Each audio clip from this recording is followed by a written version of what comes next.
বিসমিল্লাহির রহমানির রহিম। এই যে সুরমা নদীর যে পানির স্রোতটা কিন্তু অত্যন্ত ভয়ানক। একটু আগে বৃষ্টি দিয়েছে, সেই বৃষ্টিটা কিন্তু পানি বেড়ে গেছে।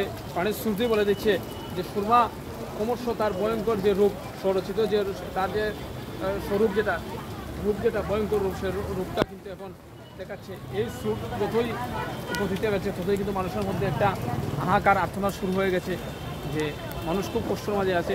আমরা মহানবলের কাছে প্রার্থনা করি যাতে এই বৃষ্টিপাত যাতে আমাদের জন্য কল্যাণকর যে বৃষ্টি সেটা যদি দেন, আর বাকি যেটা আমাদের জন্য অকল্যাণকর সেই বৃষ্টিটা যেন পেয়ে না। অবিলম্বে আল্লাহ পাক যেন অনর্থজন্য শক্তি দিয়ে বন্যা দুর্গত মানুষ যারা পানিবন্দী আছে তাদের কষ্টটা লাঘব করে দেন, এবং এই বন্যার হাত থেকে যাতে আমাদেরকে রক্ষা করেন সেই প্রার্থনা করছি মহান আল্লাহর নিকট। এবং আপনারা সকলে সতর্ক থাকবেন, কারণ সতর্ক থাকার কোনো এবং বিকল্প নেই।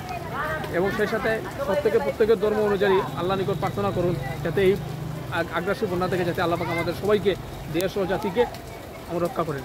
সেই প্রার্থনা রেখে শেষ করলাম। ধন্যবাদ সবাইকে। খুদা হাফেজ।